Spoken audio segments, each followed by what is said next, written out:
Suddenly Longlegs appears. Boom! There he is. Longlegs. Whoa. Creepy, eerie, weird. You have no idea how wild this film is. Oh my god. Often contradicting each other. Moments of stillness followed by moments of sheer terror. Nick motherfucking Cage. Hello and welcome back. Here we are, back for another video, another film review. This time a film review of a film that came out earlier this year called Longlegs. I can't believe it. Done 5 videos. Thank you to everyone so far who has been watching and subscribing to the channel. It means a great deal. If you're new to this, thank you also for checking this channel out. I basically do film, TV and gaming reviews. Let's get into it. Alright, so like I said, the film is called Longlegs. It is directed by Osgood Perkins, starring Maika Monroe, Blair Underwood and Nicolas Cage. The budget for this film is around $10 million, and so far its gross box office for the year so far is around 126 million, which makes it the most successful film of the year. It's unbelievable how well it's done. Very much been a surprise hit, had really great marketing, really great strategy towards the film in putting it out in cinemas and trailers and all that sort of good stuff. So yeah, well done to everyone who made this film. Independent film, low budget, yeah, really good example of what you can do. What is the film about? Well, the film is about a serial killer who calls himself Longlegs. He manipulates and influences families to kill themselves without having to do any of the work or the physical work of actually doing the killing. He actually makes them do the killing. At the end of each crime scene, he leaves a calling card with the code and his name. The opening scene in the film, you see an old estate car pull up to a house on a snowy backdrop in the dead of winter. A little girl is drawing in her bedroom upstairs and sees the car from the bedroom window. She puts on her coat and leaves the house to find out who it is. She can't see who it is in the car and is distracted by a noise from behind her and goes to look where it came from. Suddenly Longlegs appears. Boom! There he is. Longlegs.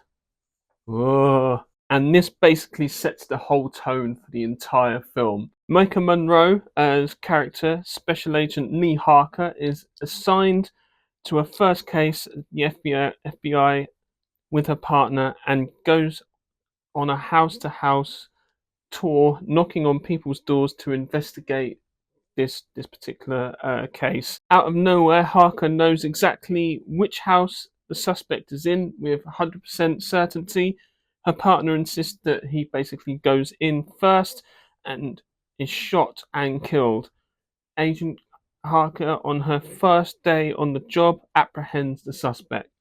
Because of this, she is put through a series of tests to find out how she managed to find him with no evidence and no knowledge of the man whatsoever, finding out that she is partially psychic. And I think her partner later on basically says something along the lines of highly intuitive.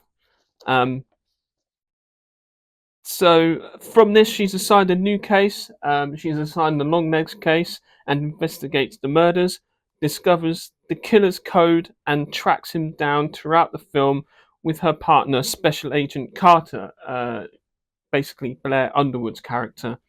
Agent Underwood has a very outgoing personality, the opposite to Agent Harker, who is more socially inept. She's very quiet, barely speaks a word, very awkward characteristics about her, very good at her job, but has no sort of like social ability, really. Just very much a recluse, very sort of like She actually lives in a old wooden barn house in a countryside by herself, very much sort of like a recluse. During her investigation, at one point, Longlegs actually goes to her house just to mess with her, as he knows he's being investigated. Soon, you find out Longlegs is a devil worshipper, a lover of Satan, and not only that, he is a doll maker who uses his dolls as his instrument of death. Longlegs being Nicolas Cage. Um, After a while, they capture him and attempt to interrogate him, but after this point of the film, all hell breaks loose basically, and it's just pure carnage and chaos. My thoughts on the film: throughout this section, you're going to hear words like creepy, eerie, weird, several times, as I believe these are the best words that describe this whole film.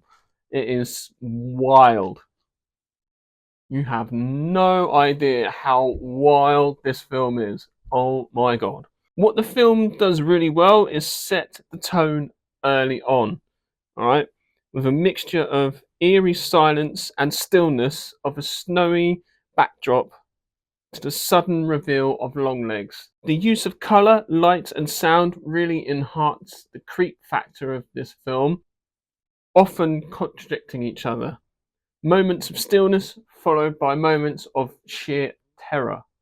Like terror, I mean full on disturbing, hard to watch terror. They use interesting colour palette during the scenes when they're travelling to and from each location, giving a soft blues and purples at dusk, creating an eerie exterior atmosphere. Whereas for the interior shots, I noticed that they used much brighter colours, especially in one scene where they follow a lead to a barn, and it's really sort of dimly lit. The only light coming basically from their torches and from a couple of windows that you see in this barn, and they're sort of bright yellow, sort of orangey colours, basically lighting up the space while also setting the imagination that there could be possibly something lurking or watching them around the corner. It really sort of gave the space a very sort of unsettling feel to it. And even though it's just an old sort of wooden barn, this lighting really sort of drastically changes the atmosphere of the place. Yeah, just really sparks that imagination when you see that scene. It's like, ugh. The acting throughout the film is top class from across the board, from the FBI agents kind of giving some sort of like Silence of the Lambs kind of feel to it. Both Mika Monroe and Blair Underwood work really well together, having great chemistry, both having opposite personalities. One's really quiet, one's really sort of like charismatic, outgoing, really sort of the complete opposite to her character.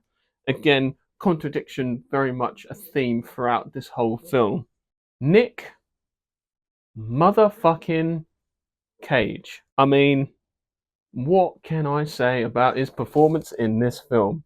It is, like I said, wild, disturbing, weird. Like his voice alone, like it's just, ugh, it's yeah, it's scary. For starters, I basically didn't see Nicolas Cage at all in this film. He basically completely transforms himself into the character.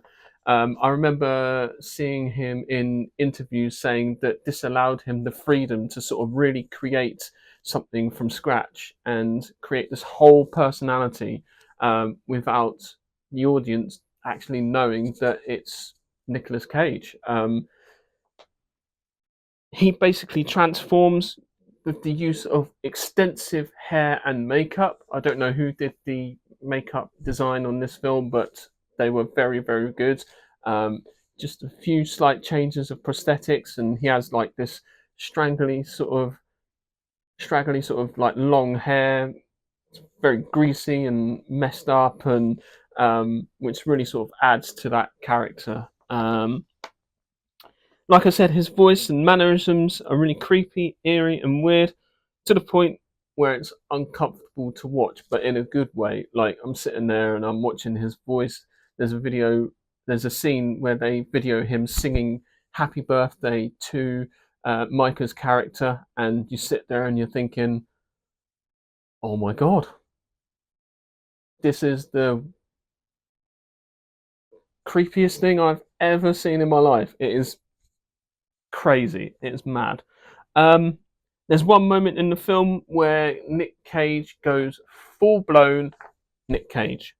This is probably the point where I do kind of see Nick Cage, but that's because if you're familiar with his work, you'll know what I mean when he goes full Nick Cage. Like, he's probably screaming his head off in this car journey home after a visit to the store, and screaming out "mummy" and "daddy" throughout the whole scene, and it's literally just him in the car after his experiences in the store. And when you see the film, you'll know what I mean. It's just, oh, in the store he does this weird thing where he's like got his hands like this, and he's like whoop whoop whoop.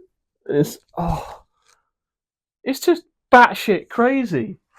I don't know what he's. Oh, it is so well done. I believe this film is a great example of what you can do with a small budget and a small crew with a great story. Personally, I give this film a 10 out of 10. It is a wonderful, scary, disturbing, horrific at times film that will leave you going out the cinema or leave you thinking about it the next day and beyond. So definitely go check this film out if you can. It's on digital video now, so be able to watch it at home. Turn the lights off, close the curtains. Probably the best way to watch it, and yeah, um, yeah, you'll thank me later.